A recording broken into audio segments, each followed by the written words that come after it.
ಬೆಳಗಾವಿಯಲ್ಲಿ ಹೆಚ್ಚಿನ ಬಡ್ಡಿ ನೀಡುವ ಭರವಸೆಯನ್ನ ನೀಡಿ ಸಾರ್ವಜನಿಕರಿಂದ ಕೋಟ್ಯಾಂತರ ರೂಪಾಯಿ ಠೇವಣಿಯನ್ನ ಸಂಗ್ರಹಿಸಿರುವ ಶಂಕಿತ ಪ್ರಕರಣವೊಂದು ಈಗ ಬೆಳಕಿಗೆ ಬಂದಿದೆ.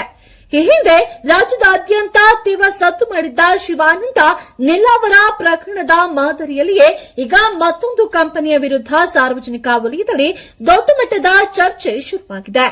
ಹೌದು, ಬೆಳಗಾವಿಯ ಭಾಗ್ಯನಗರದ 5ನೇ ಕ್ರಾಸ್ನಲ್ಲಿರುವ ಆದಿತ್ಯ ರಾಜ್ಯ ಕ್ಯಾಪಿಟಲ್ ಪ್ರೈವೇಟ್ ಲಿಮಿಟೆಡ್ ಎಂಬ ಸಂಸ್ಥೆಯ ಮೇಲೆ ಈಗ ಅಧಿಕಾರಿಗಳು ಜಂಟಿ ದಾಳಿಯನ್ನ ನಡೆಸಿದ್ದಾರೆ.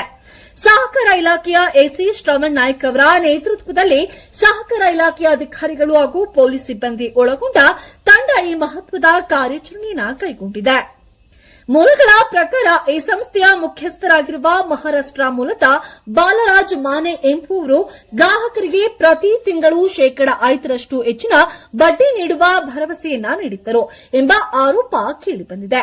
ಅಷ್ಟೇ ಅಲ್ಲ, ಈ ಸಂಸ್ಥೆಯು ಭಾರತೀಯ ರಿಸರ್ವ್ ಬ್ಯಾಂಕ್ ಸೇರಿದಂತೆ ಯಾವುದೇ ಅಧಿಕೃತ ಹಣಕಾಸು ಸಂಸ್ಥೆಗಳಿಂದ ಸೂಕ್ತ ಅನುಮತಿ ಅಥವಾ ಪರವಾನಗಿಯನ್ನ ಪಡೆದಿಲ್ಲ ಎಂಬ ದೂರುಗಳು ದಾಖಲಾಗಿವೆ ಎನ್ನಲಾಗಿದೆ.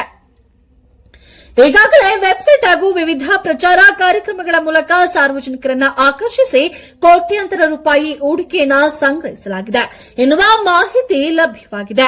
ಸದ್ಯ ಅಧಿಕಾರಿಗಳ ದಾಳಿಯ ಬೆನ್ನಲ್ಲೇ ಸಂಸ್ಥೆಯ ವೆಬ್ಸೈಟ್ ಶಟ್ ಡೌನ್ ಆಗಿದ್ದು, ಅಧಿಕಾರಿಗಳು ಸ್ಥಳದಲ್ಲೇ ತಪಾಸಣೆಯನ್ನು ನಡೆಸಿ ದಾಖಲೆಗಳನ್ನ ಪರಿಶೀಲನೆಯನ್ನ ಮಾಡಿದ್ದಾರೆ. ಸಾರ್ವಜನಿಕರ ಹಣದ ಸುರಕ್ಷತೆ ಹಾಗೂ ಈ ಹೂಡಿಕೆಯ ಹಿಂದಿರುವ ಸತ್ಯಾಸತ್ಯತೆಯನ್ನ ಹೊರತರಲು ಅಧಿಕಾರಿಗಳು ತನಿಖೆಯನ್ನ ಮತ್ತಷ್ಟು ತೀವ್ರಗೊಳಿಸಿದ್ದಾರೆ.